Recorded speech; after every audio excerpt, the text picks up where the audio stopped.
Bill लेकर आया हूं, जो बिल 1920 के बंदी शिनाख्त कानून को रिप्लेस करेगा। देश में कानून और व्यवस्था की परिस्थिति और देश की आंतरिक सुरक्षा दोनों को प्रस्तावित करना, बहाल करना और मजबूत करना एक दृष्टि से संभव ही नहीं है। ये जो विधेयक है, ये किसी मापदंड के ऊपर भी खरा नहीं है।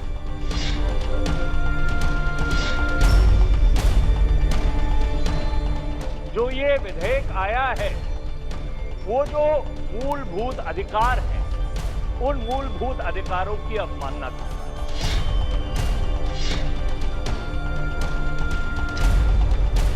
लोकसभा ने दंड प्रक्रिया पहचान विधेयक 2022 पारित कर दिया है।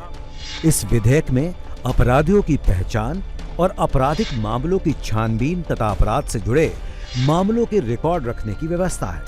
इसमें उन व्यक्तियों की पहचान से जुड़े उपयुक्त उपायों को कानूनी स्वीकृति देने की व्यवस्था है, जिसमें उंगलियों के निशान, हाथ की छाप और पंजों के निशान, फोटो, आंखों की पुतली और रेटिना का रिकॉर्ड और शारीरिक जैविक नमूने तथा उनके विश्लेषण आदि शामिल है।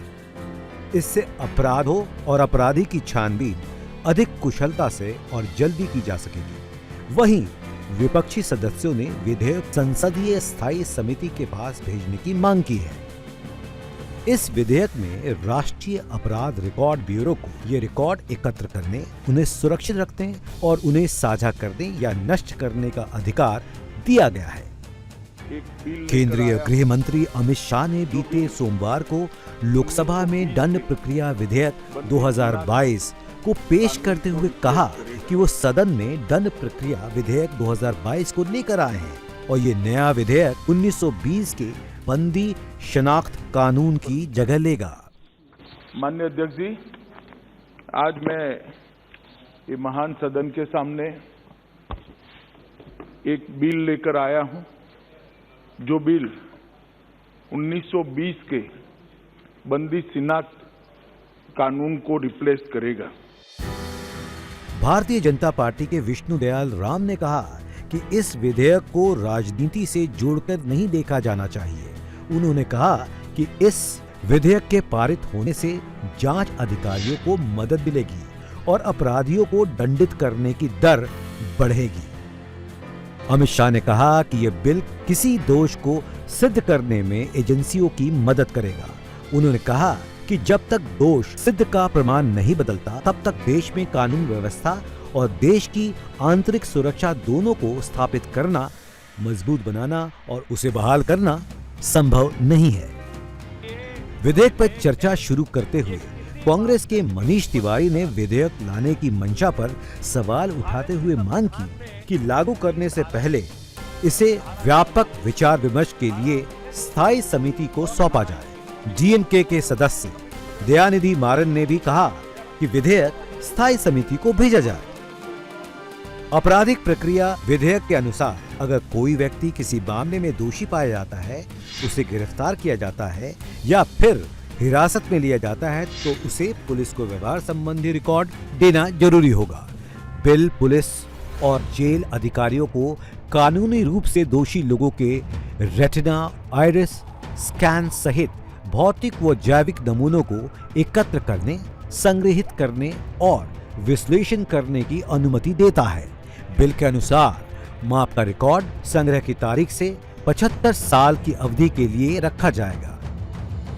विवादास्पद विधेयक में दोषियों के सीआरपीसी की धारा 53 या धारा 53A के तहत हस्ताक्षर, लिखावट या किसी अन्य परीक्षा सहित व्यवहार संबंधी विशेषताओं के कानूनी संग्रह का प्रस्ताव है। कानून के अनुसार यदि दोषियों द्वारा माप लेने के लिए कोई विरोध किया जाता है, तो इसे आईपीसी की धारा 186 के तहत अपराध के रूप में माना जाएगा, जिसके लिए 3 महीने की जेल या 500 रुपए का जुर्माना या दोनों हो सकते हैं। सरकार ने यह भी स्पष्ट किया कि जिन लोगों को महिलाओं या बच्चों के खिलाफ अपराधों के लिए दोषी या गिरफ्तार नहीं किया गया है, या वे लोग जो 7 साल से कम समय के लिए दंडनीय अपराध के लिए हिरासत में हैं, वे अपने जैविक नमूने देने से इनकार कर सकते हैं। केंद्रीय गृह मंत्री अमित शाह ने कहा कि इन प्रावधानों का इस्तेमाल केवल जघन्य अपराधों के मामलों में ही किया जाएगा। उन्होंने कहा कि बिल के नियमों में इसी स्पष्टीकरण का पालन किया जाएगा। उनके अनुसार कानून का उद्देश्य देश की कानून व्यवस्था और राष्ट्रीय सुरक्षा को मजबूत करना है।